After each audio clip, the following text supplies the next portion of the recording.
for love. Let me hear it one more time. Let me hear it forever, for always, for love. One more chance, one more again, forever, for always, for love. Y'all know about the Luther Vandross by way of Layla Hathaway. Good God Almighty. Whew, it's one of these crisp days here, Dallas Fort Worth. Yeah, it's a little crisp. What's up, big bro? I just finished up with a client, and I got a minute to share my thoughts on the Jerry Jones controversy. Y'all know what I do. I look around and see who else is talking and hear what they have to say, and see if we're all if everybody's on the same page or they're just veering all over the place. Well, for those of you who've been living under a rock this past week or so,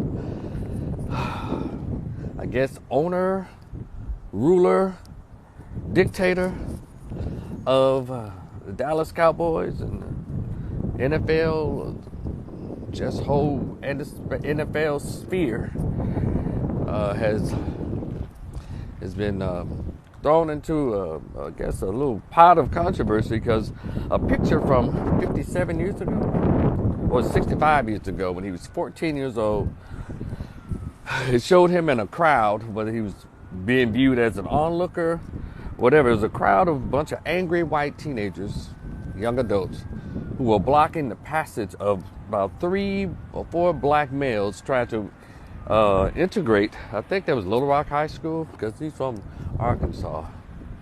And Jerry was in the crowd checking out the scene. And then, and so all people are like calling for his head. And so he was just 14. And then I think he came out and said, when I was just a kid. I was just trying to see what's going on. He's 80 years old now, right? And there are some people, such as Stephen A. Smith, anyway, just a terrible human being in sports. You just want to talk about carrying water for the man, Stephen A. Smith. But he defended Jerry. How can you take a picture and condemn him from a picture? Well, I was listening to a lot of other folks, and a lot of other people made good sense, because I just like to hear what people say, because I have my thoughts on it, but I'll try to see how many people I actually align with. I tend to do that. And, someone brought up an interesting point. Shout out to Professor Black Truth. He said, the Ray Rice was just a video, and everything wasn't told in that video, but he was condemned down to the dirt. Hell, he was out of a job, and I don't think he's been able to work since that elevator incident with his then fiance, now wife. So, and they were saying, Jerry was only 14. So he shouldn't be held to that standard. Well, George Stinney, the little black kid from 1922, was held to a standard and put executed in jail for a crime that more likely he didn't commit. Emmett Till was 14 years old. He was held to a standard of an adult. Tamir Rice was 12 when the cop just didn't even stop the car good enough before he started shooting at the little boy. So we have to also, but before we start making comments, we have to look at everything in historical context. Because as y'all say, there's nothing new under the sun. Because, when they do something, there is historical context, right? He's 80 years old. Carolyn Bryant, the bitch that lied on 14-year-old Emmett Till, is 80 years old, and she's never had to repent for her causing his murder. Or I'll say ordering the murder of a 14-year-old boy. Beating torture and murder. And this old bitch got to live to be in her 80s, and the state of Mississippi refused to bring charges against her. Jerry Jones, you know, I would almost give him a little slack had he not turned into what he is. Jerry Jones has proven himself to be an elitist, arrogant, white, racist old fuck. And it's not because he's white, because he is. Jerry Jones has lived his white privilege. And I couldn't care less about him not hiring black quarterbacks, because I'm not into sports. But that could be a part of it, because he probably wants everybody, you know, to look like him in the NFL. Or in leadership position, he didn't want no black dude leading his team, and he still doesn't have one. Dak Prescott is biracial, he's not black. And Dak Prescott lives a biracial white life, not a black life. So for those of you, Dak Prescott, no. They made sure, and when Dak is gone, it's going to be a white guy. Because that's Jerry Jones's way. So, and we're going to act like Jerry Jones didn't side with the owner of Papa John's the way Shaquille O'Neal did. But his racist tirade against the kneeling when the brothers were standing up. Or, I'm sorry, a biracial man by the name of Colin Kaepernick was standing up to bring light, to shed light on unarmed black men being murdered.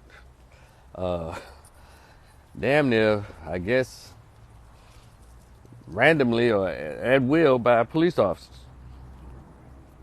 Jerry told his black employees, football players, if any one of you dare to stand up or kneel during the national anthem, you'll be fired. That's what Jerry. Now this is 70-some-year-old Jerry. So, you know, he's made other comments that were about the Papa John's owner, who made a disparaging comment, a very racist comment towards y'all then favorite President Barack Obama, as well as against the kneeling. But he said, I'm not going to break business ties with Papa John's, because Jerry didn't give a shit about black lives. So for anybody to say he was 14, well, he grew up into who he's going to be. A white, privileged, arrogant, racist old fool. So he deserved the smoke that he's getting, and plus more. And please, spare me about, well, you know, he employs a lot of people. Let me tell you something. I heard some other people say something really smart. Yeah, plantation owners employed people too. Barely paid them and beat their ass. So, you know, y'all come on to black folks, become more intelligent. You know, get in on the conversation on the right end of the conversation. You know, stop trying to look at things for what they are right now and not look at the historical context. That 14-year-old was Jerry Jones, who he is today. You know, he still practices his white, arrogant privilege. And, hey, you can't knock him, but we can't pretend that he's not who he is. You know, and all his little black employees and his little black minions, I'm happy y'all got a little job. But, you know, right is right. All of us probably, you know, work in one of his little spots here and there. But it doesn't make it, it doesn't mean you're supposed to sit back and allow what's wrong to continue because you're getting a little paycheck. We've been doing that for too long. So I'm not going to belabor this. I just want y'all to know this 80-year-old dude was the 14-year-old dude. Because if he were going to make a change before 80, he would have, let's say he was, I was just standing there just kind of looking at it. I was just standing there watching. You would think that would have made an impact on somebody like a Jerry Jones. And in his life, he probably would have worked towards, working on some type of level of fairness with his privilege, but he didn't. He used 1957, all of the Jim Crow laws and all of the all of the privileges that were afforded to white folks in this country. So said the United States Constitution, so said Jim Crow laws. He used all of those angles to become Jerry Jones. And so I can't separate him from that picture because he had 60 years. He had 65 years between 14 to 80 years old to show people that's not who I am. But we've seen in his very actions and his words that that's who he is. And can I say something about that integration behavior real quick? You know,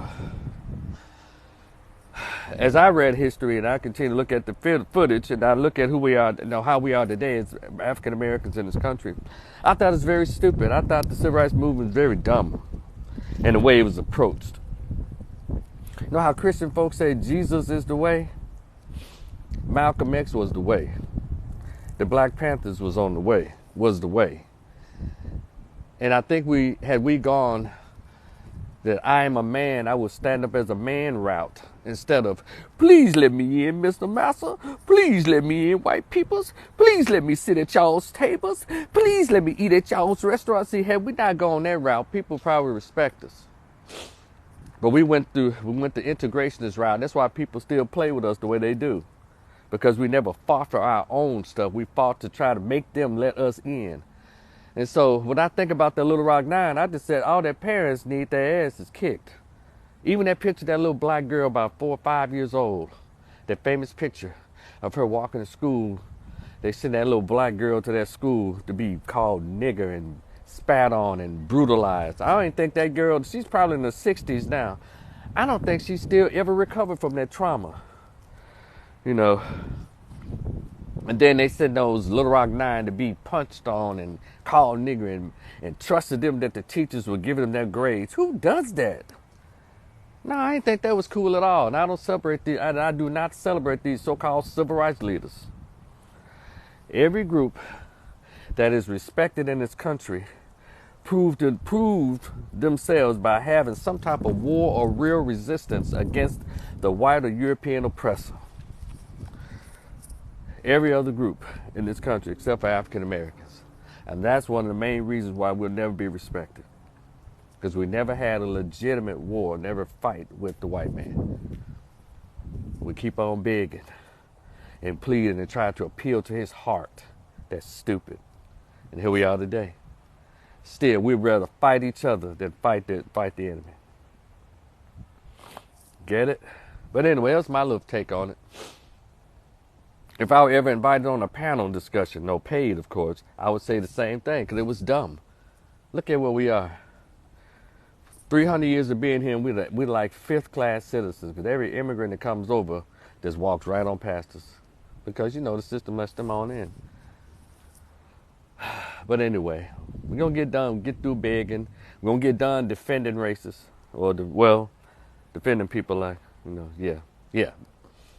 In Stephen A. Smith because they gave you a job. Damn all that. Be a man, get your own fucking job. If you're going to go there. I don't have a problem with people working. I'm just saying you're not obligated to defend because you work for Jerry Jones. You work for Walmart. How about just close your mouth and move on? I guess if you're going to play that way, go that way, or go that route.